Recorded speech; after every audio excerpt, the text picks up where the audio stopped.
we are trying to emulate the story of the thirsty crow. So this is the crow with an arm mechanism, which is a rack and pinion attached to a servo. That is an Aruko marker, which is signifying a pebble, and that is the Aruko marker, which is signifying the pitcher. The camera reads all the points in the arena, and then we apply several filters in order to filter out only the node points which are required for our application. After we detect the vertex points, we calculate the shortest path from the bot Aruko to the pebble Aruko.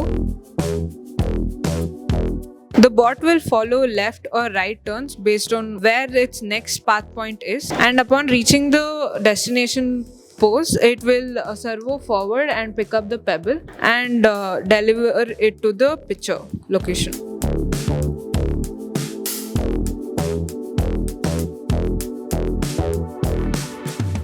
We are presenting our bot Spotter Snake. The spot we have completely designed it from the scratch. This is the vertical joint, so it is responsible for left and right motion. This is the horizontal joint, so it is used for linear undulation motion. This is the linear undulation movement. As you can see, the front, the horizontal joints are moving it.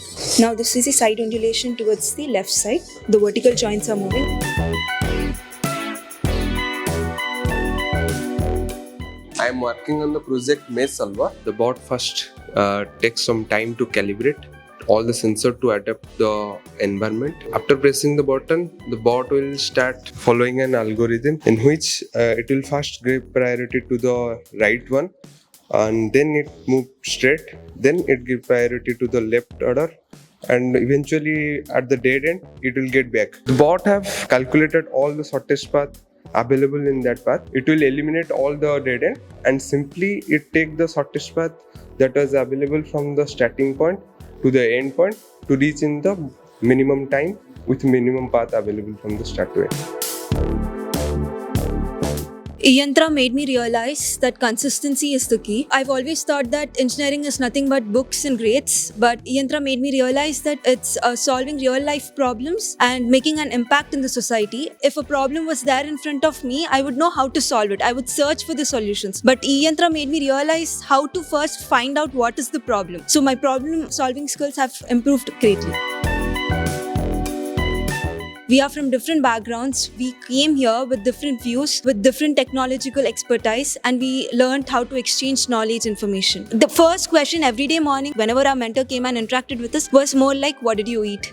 How was your day? Is everything fine? Rather than only focusing on our project being done, they focused on our mental health also, so that we could have a peaceful landing in our project. If I need to start a startup and I need good people, I think I could pitch back to these people like, okay, this is my idea. Would you people like to join me?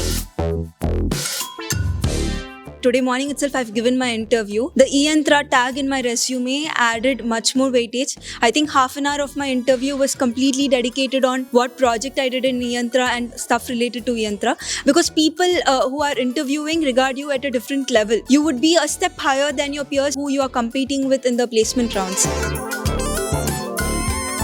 The eYantra summer internship is like no other internship I've ever seen. Most internships want to get a project out of you. This is more of an experience. It is just surreal. You get to learn, meet a lot of people. Kavi Arya sir is such an interesting person. He's always pushing us to be better. eYantra is like a thali. It provides you a delicious amount of various technical and non-technical stuff. The amount and the level of which you want to consume, the knowledge which you want to imbibe in yourself is completely dependent upon you. It's invaluable, whatever I've learned here, and can't get it anywhere else. I will always remember this experience. It will always be something that pushed me forward to become better.